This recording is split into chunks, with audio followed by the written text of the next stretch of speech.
Signals past a danger are potentially deadly events where a train passes a red signal without authority. Every signal past a danger can end in tragedy. You don't know what's beyond that signal. It could be just a train just in clear. It could be a maintenance machine just in clear. It could be anything like that. It could end up in fatal. During 2009, Coal North recorded 13 signals past a danger, with 13 already recorded by May this year. These are more than just statistics. They represent multiple occasions where our people and others in the network were put in harm's way. No one wants to have a signal past a danger, but they can happen to anyone. It doesn't matter how much experience you have on track, no one is immune. I had a train that didn't react the way it was supposed to react under braking, and I'd done everything I was supposed to do, and then it kept speeding up. Made a further application and the train kept speeding up, so I went to emergency. And come around the corner and there's still a red light in front of me.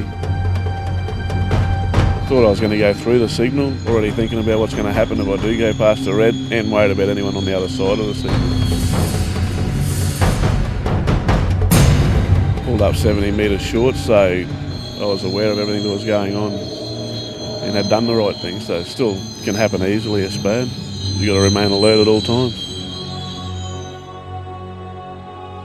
Just a momentary lapse in concentration can end a perfect record and, more importantly, put your life in danger.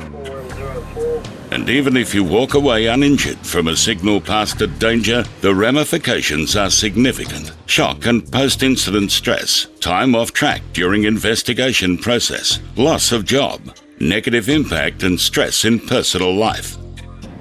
The impact on the actual driver or the person that is involved in the SPAD is not only a work-related issue in the fact that their job is at risk, but the actual physical and mental impact on them and their families is a part that I believe is being missed in the past, because I've been in there and I've seen grown men break down.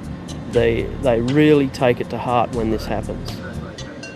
It really knocks the wind out of them. A SPAD drops their confidence.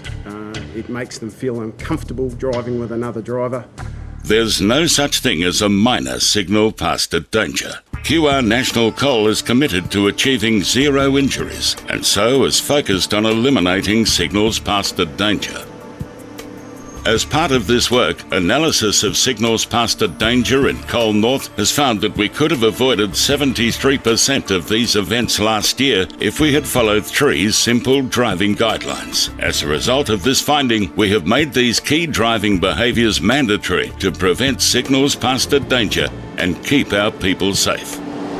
Yellow, next signal red. React at the yellow.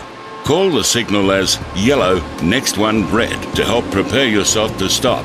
The first thing I do when I see yellow signal is put the brakes on. Doesn't matter if I'm 1 kilometre, 2 kilometres. As soon as I see that yellow signal, I react, I put the brakes on. When I get to that yellow signal, I release my brakes, and I might be only doing 20, 25, 30 kilometres an hour, because I know my next signal is going to be red, so I'm going nowhere, so I'm not in a hurry to get there.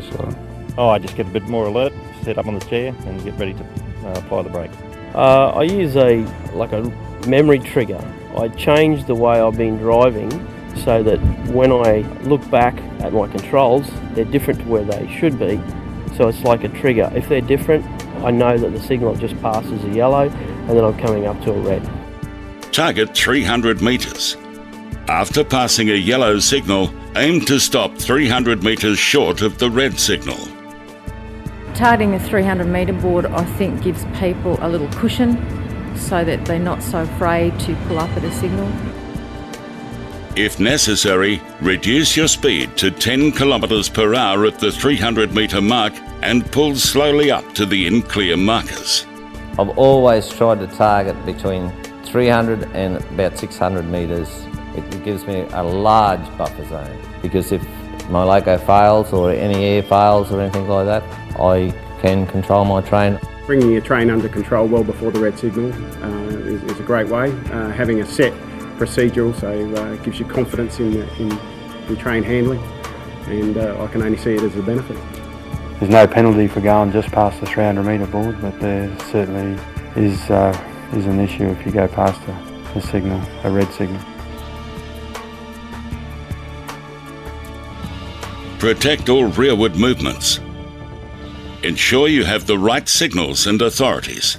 Only proceed on the authority of the person piloting the movement. Right to set back, 40 wagons towards the port, over. Risk assess and plan your actions. Do not exceed 10 kilometres per hour. And if in doubt, stop. If you have to do a rearward movement, I myself would get onto the controller and find out every signal that I will have to pass in that rearward movement and write them down. Visually check them off as I continue on that rearward movement.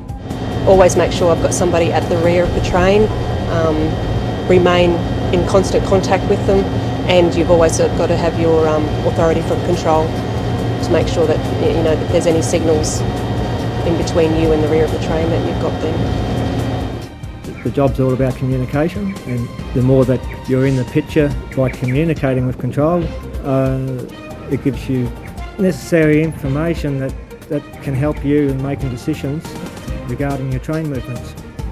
These 3 driving behaviours alone will not eliminate signals past a danger. The truth is, there's no quick fix to the ongoing challenges of keeping our people safe on track. That's why we're tackling signals past a danger on multiple levels, including the rollout of risk-triggered commentary training, improved route information, the formation of the driver peer group, training in Take 2 and actions employees can take, increased safety interactions, and regular discussion and feedback opportunities at pre- and post-shift briefings. Despite these efforts, the success or failure of all of this work ultimately comes down to you and the choices you make every time you head out on track.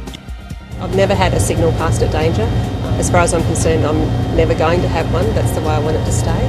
That's in the back of my mind every time I drive, that I will not be going past a signal at red. Your commitment and feedback is essential if we are to keep our people safe. So remember, react on yellow, target 300, protect all rearward movements, and if you're ever in doubt, stop. Support your mates in their efforts to be professional drivers and have those courageous conversations. It will not only help to eliminate signals past a danger, it could save your life.